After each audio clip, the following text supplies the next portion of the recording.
If one day you walk through your front door holding the favorite meal of the woman you're about to marry, only to discover she's naked in bed with your best friend, what would you do? I'm Noah, 32 years old. And yesterday I found the answer for myself. Kristen and I had been together for 3 years, engaged for 6 months. Everything seemed perfect. She was smart, attractive, ambitious. I loved her for her genuine smile and the way she'd hug me from behind whenever I felt worn out. And Brian, my best friend since high school, the guy I considered a brother, the one who was going to stand by my side as my best man, I trusted him completely. And that was my first mistake over the last 4 months. Kristen had changed. She started working out regularly, something I fully supported. Everyone has the right to love their body, but when I found out that Brian was her personal trainer, I just laughed. Well, that's a good way to save money. Kristen laughed too, but her smile was as sharp as a razor blade. Don't worry, he's your best friend. I didn't read between the lines. And from there, things unfolded like a bad novel. She started coming home later. Her excuses were meeting with clients, wedding planning is too busy, or just, I need some time to myself. Her phone was always face down. There were messages arriving at midnight that made her smile. But whenever I got close, she would lock her phone immediately. I asked her about it. She got angry. You don't trust me. Why are you always trying to control me? You're way too paranoid. I stayed silent. Maybe it's true, I thought. Maybe I'm just stressed out from the wedding. I told myself I had to trust her, trust the woman I loved. That was my second mistake. Yesterday, I finished work early. A meeting on the construction site was canceled at the last minute. I drove home, stopping to pick up her favorite dish from the restaurant. Seafood pasta, the same dish she ate when I first confessed my love. I saw Brian's car in the driveway, his old beat-up Ford with that silly Lift for Life license plate he proudly claimed was a gym and motivation pun. I stopped, my hand clenched the food bag, my heart raced, my stomach went cold. The door wasn't locked. I stepped in quietly. The ground floor was quiet. The only sound was a strange echo from upstairs. Breathing soft moans, the gentle creak of the springs. My throat went dry. I placed the food bag on the kitchen counter and began walking up. I didn't know what I was hoping for, a reasonable explanation. Two people casually playing around. A miracle, no. What I saw was Kristen lying on the bed, my bed, her head thrown back, her hands gripping the sheets tightly, sweat running down her back. Brian completely naked, as if this was his house. Kristen saw me first. And what made my skin crawl wasn't the scene, it was her half smile. Oh, you're home early. What's this? Are you about to cry? No panic, no guilt, no surprise, just contempt. Brian scrambled up, grabbing his pants, stammering, Noah, bro, let me explain. Don't call me bro. I cut him off, my voice cold in a way that felt unnatural. I don't do the brother thing with guys like you. Kristen pulled the blanket over her chest, her eyes still full of arrogance. What? Not gonna make a scene, not gonna yell, not gonna cry. I pulled out my phone, took a few pictures. They panicked, scrambling to cover up. I said one thing. Thanks for making my decision so much easier. Then I turned and walked out, leaving Kristen screaming after me. Is that it? You're just gonna leave like that? You coward, I turned back to look. No, I'm just getting started. That night, I rented a motel room in the suburbs. I didn't sleep. I opened the iPad Kristen, and I used to share for work. She had forgotten to log out. Hundreds of messages between her and Brian planning their meetings whenever I was on shift. Filthy talk. Mocking me, calling me a clueless cuck. I saved every screenshot, created a separate folder. What she didn't know was that at the same time our joint bank account was split, I withdrew all of my money, canceled the secondary card, changed the password. The engagement ring I had once given her was placed back on the kitchen counter, next to a note that read, "Hope he's worth it." I stayed awake all night in the motel, not because I was in pain, but because my mind was running like a machine. What I felt was no longer shock, but a terrifying clarity. No yelling, no revenge in the heat of anger. I will do everything with logic, with the law, and with the truth. 6:12 a.m. I started with the bank. I withdrew all of my money from the joint account, canceled every secondary card Kristen had been using. 8:03 a.m. I called the credit card company. I want to lock her out of all accounts. She is no longer my fiancée. The customer service rep's voice slowed. Sorry. What happened? She's sleeping with my best friend. On my bed, the woman sighed heavily. Oh my God, I'll take care of this right away. 9:20 a.m. I sent an email to cancel the wedding with the organizer, the restaurant, the printer, and even the band. Reason I attached one picture. Kristen wrapped in a blanket with Brian with the caption, "Canceled for personal and ethical reasons." The venue manager called back immediately. "You don't need to explain further. We will refund your deposit." This happens more often than you think. Tenhender Shanam, I called Judith, Brian's wife. We were never close, but I knew she was a decent, kind person who had been with Brian since college. When I called, her voice trembled slightly. "Noah, is everything okay? I didn't beat around the bush. I'm sorry. But you need to know Brian and Kristen have been deceiving us for months. I have all the proof." A moment of silence.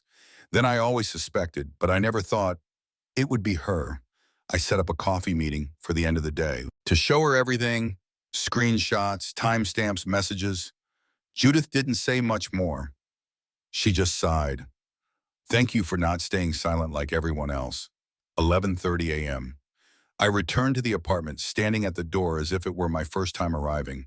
Kristen was there. She was in pajamas, her hair messy, eyes bloodshot. When she saw me, she rushed over to hug me. "Noah, I'm sorry. Yesterday was just a weak moment. You have to believe me." I pulled her hands off me, stepping back. A weak moment is a slap in the face, not a whole string of emails scheduling how to cheat on me. Her mood changed. The tears stopped instantly, replaced with anger. "What are you going to do? Cancel everything?" "We're about to get married," I smirked. "No, Kristen, you're about to get married. I'm just lucky to have escaped." 12:45 p.m. Brian showed up, his face still shameless, trying to act all buddy-buddy. "Noah, bro, this isn't what you think. It was just a weak moment with her. We're brothers, man." I looked at him for exactly 3 seconds, then said, "I was going to have you hold the wedding ring for me at the ceremony. Now you should keep it as evidence for Judith's divorce lawyer." Brian's face went pale. He stammered, You can't tell her. I already told her this morning. We're meeting this afternoon to compare timelines." He turned even whiter, stepping back. Kristen was behind him, yelling, "You can't ruin my life like this. I'm suing you." I laughed. For the first time in 2 days. Sue me for what? Because I sent pictures of my old best friend on top of my fiancée, which happens to be the truth. 4:00 p.m. I met Judith at a small cafe. She didn't cry, no screaming. She just quietly flipped through each photo, each chat I had printed out. Until we got to the message that read, "Judith doesn't have boobs like that. Wife or rock?" Judith scoffed the first time she spoke. "He said he was going to buy my mom a condo. Now I'm going to buy the cheapest suitcase and throw his stuff out of the house." I looked at her, feeling something very real, a sense of solidarity unspoken from those who had been betrayed but didn't break. "What are you going to do? Make him pay legally on social media and make sure he's alone for the rest of his life?" I nodded. "Me too." I used to think that at some point I would need to scream to release my anger. But no, silence is far more terrifying. And in that silence, everything started to fall apart piece by piece. The third day after the betrayal, Kristen posted a picture on social media with the caption, "When love is gone, people choose to leave, but I still believe in second chances." A few mutual friends commented, "What's up with Noah? Why is he being so harsh? Breaking up is between two people. Why publicly drag each other through the mud?" I didn't respond. Instead, I sent screenshots of the conversation between Kristen and Brian to the group where she said, "I don't love him, but he's easy to manipulate and pays for everything." The silence in the group lasted nearly 7 hours. Then one person wrote, "I didn't think you could be this shameless," of Kristen. As for Brian, Judith didn't just change the locks. She also changed the passwords to their joint bank accounts, withdrew all their shared money, and sent a PDF with all the evidence to Brian's boss, because he was training a whole set of VIP clients, and one of them happened to be a friend of Judith. On day 5, I received a message from an old classmate. I saw the video of Judith live streaming outside the gym. "That's messed up." I found the clip. Judith was standing in the middle of the gym, pouring protein shakes straight over Brian's head, and then loudly reading out, "Wednesday, 7:40 a.m. She's sleeping like a cat. I bet Noah doesn't know I just got out of his bed." The entire gym went silent. Brian couldn't say a word. As soon as he bent down to wipe his face, his Instagram account lost over 10,000 followers within 24 hours.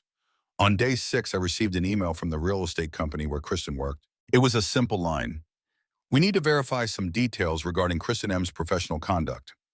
I didn't lie, I just sent a zip file which included screenshots of the training appointments at home with Brian right when she was supposed to be meeting clients. Plus a note.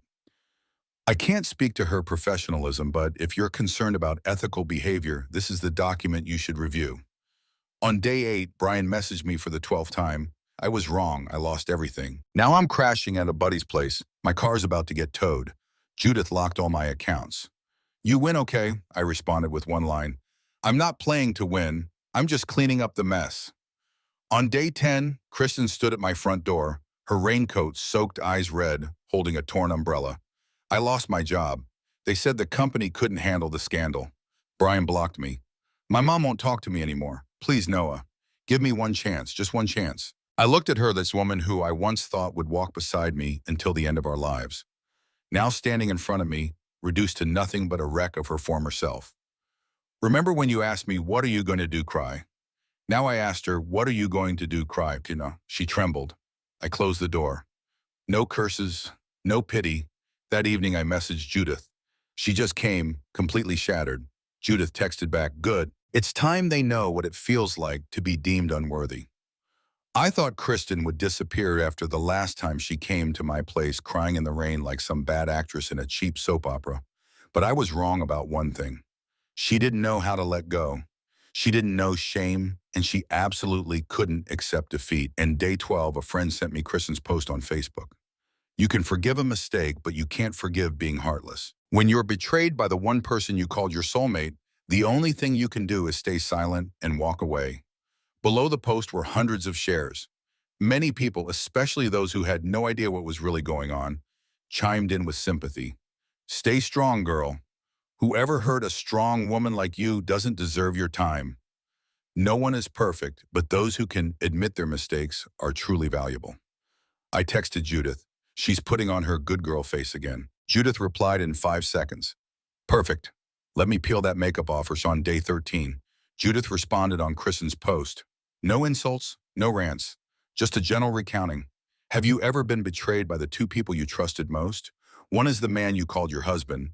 The other is the woman who once called you her future sister-in-law. And have you ever found out that they slept together in your bed only for them to go online and play the victim?